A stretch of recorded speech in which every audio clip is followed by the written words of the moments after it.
how I did it. So I added a notice of correction to my credit report, and that actually ended up getting the late payment removed. So in this detailed video, I'm going to break down how I went from poor credit to over 100K. Now, this is before I knew anything about credit. So I'm going to walk you through the journey as though you're someone that has no clue. So the first thing I found was an old late payment on my credit report that was bringing down my credit. Now, it's important to know that in the UK, we all have 3 different credit reports. They're all independent, they don't consult with each other, and they're not all linked. So we have a credit report with Experian, Equifax, and TransUnion. And upon doing research, I found that this old late payment that I had back in uni years ago was still on my credit report. But then I learned how to get it removed. There is something called a notice of correction that I added to my credit report. Now, the way that I did it was literally doing all that I know. There's a much better way to do it, which I'll talk about later on, but that's how I did it. So I added a notice of correction to my credit report, and that actually ended up getting the late payment removed. Once it came off, my credit drastically improved, and then I was confidently able to now go for multiple cards and be approved automatically. Now, the key thing with automated approvals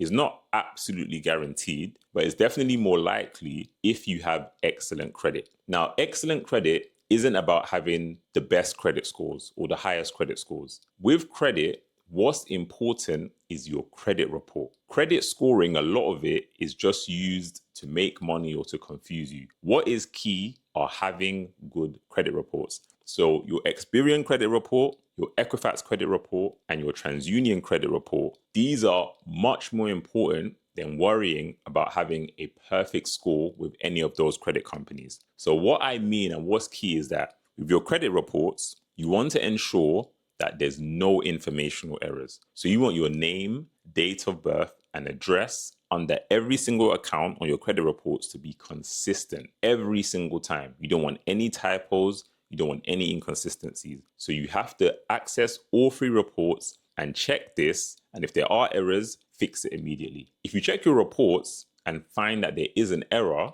if you check your reports and find that there's a negative marker is something like a CCJ or a default or a late payment, you need to push for an early removal. Again, one thing that I did was add a notice of correction, and I found success that way. But nowadays, there's much better ways to tackle more stubborn negative markers.